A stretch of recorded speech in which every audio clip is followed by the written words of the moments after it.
Très chers amis, très chers internautes, je reviens au jour d'aujourd'hui avec une autre évangile qui est la révolution mentale du peuple africain.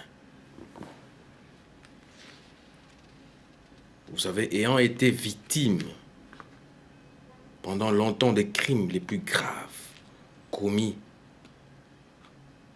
sur leur personne, comme crimes contre l'humanité, crimes d'agression, crimes de guerre, crimes de génocide et tant d'autres encore de la part des Occidentaux à travers la colonisation issue du partage de l'Afrique à la conférence de Berlin de 1885 à 1908, une œuvre dangereuse et machiavélique qui les a permis de dominer pendant des siècles et des siècles le peuple africain dans son ensemble, dans tout le continent africain, ainsi que dans les diasporas. Le MP de la diaspora congolaise que je suis exhorte donc le peuple africain de ne plus perdre espoir et de pouvoir dénoncer et condamner et ne plus tolérer dorénavant tous les actes de barbarie et de banditisme qui ont conduit ainsi tout le peuple africain d'être exploité pour être traité comme des sous-hommes et de changer radicalement la persuasion actuelle ou la conception actuelle du monde contemporain en passant au peine fin toutes ces pratiques odieuses et comme les autres pays soi-disant développés au détriment des pays africains. Il importe que les Africains s'unissent. Les Africains doivent s'unir, se gouverner eux-mêmes pleinement, en toute souveraineté, afin d'améliorer les conditions d'existence de leur peuple. Pourquoi les États-Unis? On parle des États-Unis, c'est parce qu'ils sont unis, en toute souveraineté, afin d'améliorer les conditions d'existence de leur peuple. Pour avoir des chances d'y parvenir, il faut. Voilà pourquoi j'insiste sur le plan d'égalité des chances. Et l'égalité des chances, les inégalités, ça persiste toujours. Il faut, pour y parvenir, une véritable décolonisation mentale. La colonisation, l'esprit de colonisation que vous avez grandi avec ça, il faut enlever ça. Il faut mettre ça de côté pour que les choses changent. Une véritable décolonisation mentale, donc je disais, un état de droit requérant une bonne gouvernance, une bonne moralité, une bonne gestion dans le respect des droits et libertés fondamentales. Bannir autant que possible la ventrologie, la politique des ventrologues, la politique du tube digestif. Donc, il faut un parlement africain ouvrant la voie à la participation plus ou moins directe du peuple souverain, de tout le peuple africain. La promotion des langues africaines susceptibles de déboucher sur une langue africaine commune. Quand vous venez en Europe, l'Union européenne vous impose quelle langue vous parlez ici. Est-ce que vous parlez français, vous parlez l'anglais, vous parlez l'espagnol, le portugais? L'Union africaine doit faire de même. Donc, il faut donc la promotion des langues africaines, des dialectes, pourquoi pas, susceptibles de déboucher à une langue africaine commune, comme le swahili, comme le lingala. Tout le monde sait parler lingala actuellement. La promotion des langues africaines, donc je disais. Donc des élections véritablement démocratiques et transparentes reposant sur le système des électeurs alignés derrière les candidats de leur choix. S'agissant des élections municipales, villageoises et communales, et derrière leur poste. S'agissant des élections législatives, régionales et présidentielles où les candidats ne sont pas présents. Les avantages de ce système sont énormes. Économiques, pas de dépenses de bulletins à déposer dans de nombreux bureaux de vote et nécessitant des transports. Vous savez, la technologie évolue. La technologie évolue aujourd'hui. Donc, à travers les villages, les coins les plus reculés, il y a maintenant l'Internet, il y a maintenant beaucoup de moyens où on peut simplifier les histoires. On dit toujours ceci, cela, les gens... Non, on peut simplifier.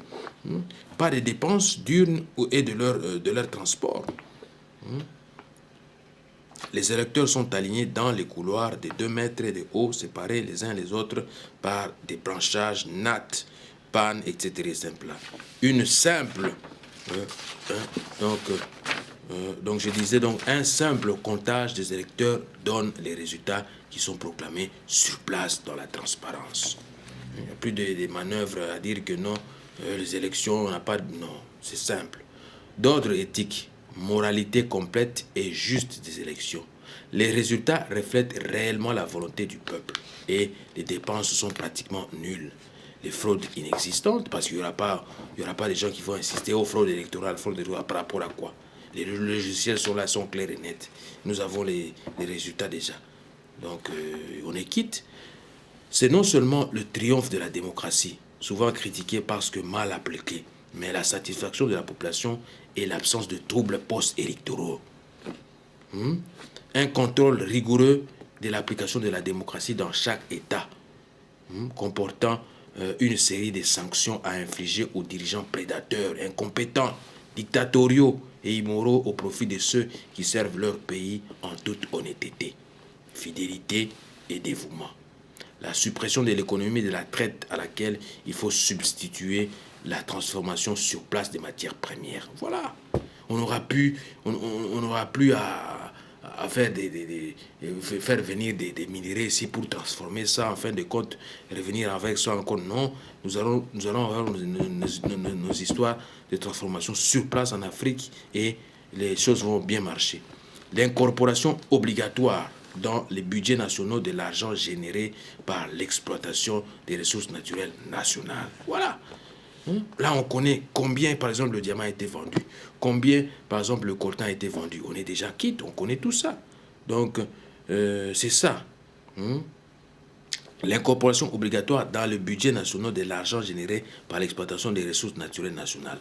Pétrole, pierres précieuses, minéraux, etc., etc. La possession d'une monnaie africaine, seule capable de promouvoir et de contrôler l'économie nationale. Voilà, l'euro.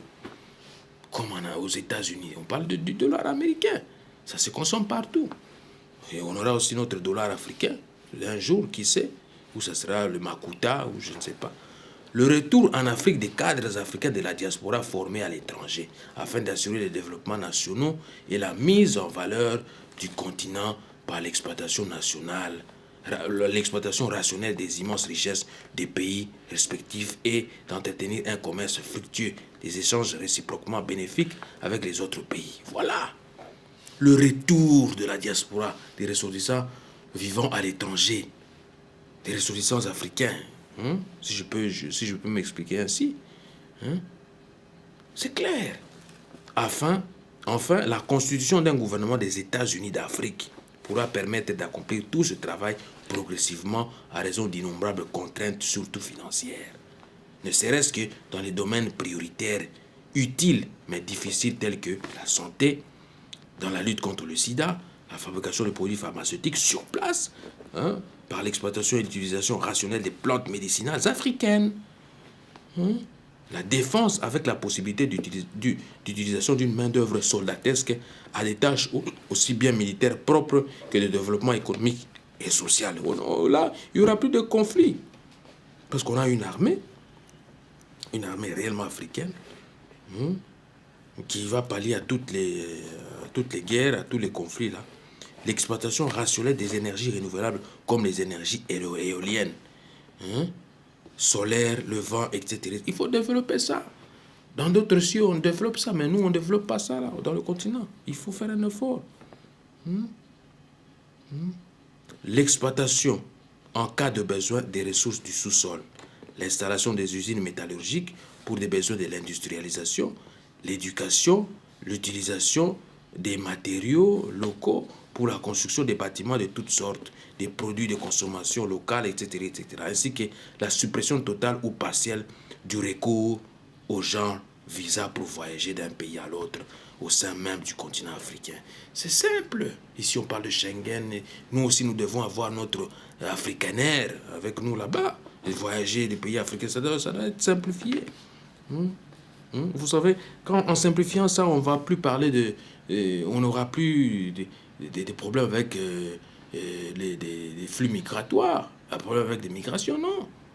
Qui va venir encore faire des migrations ici? Non, on va travailler sur place en Afrique. Il n'y aura plus de déplacements, des exodes massifs mondiaux. Là, il y en aura plus. C'est la logique même. L'Afrique ayant été délivrée de la servitude, de la colonisation, donc il lui reste d'être délivré de la misère qu'il a humiliée et de lui assurer un développement conforme à ses potentialités. Parce que l'Afrique est potentielle. L'Afrique a beaucoup de potentialités, des ressources humaines, des minéraux, tout ça, afin qu'elle joue le rôle réel qui lui sied dans le concert des nations. L'humanité n'en peut qu'à bénéficier. Ne peut qu'en bénéficier, je vous rassure.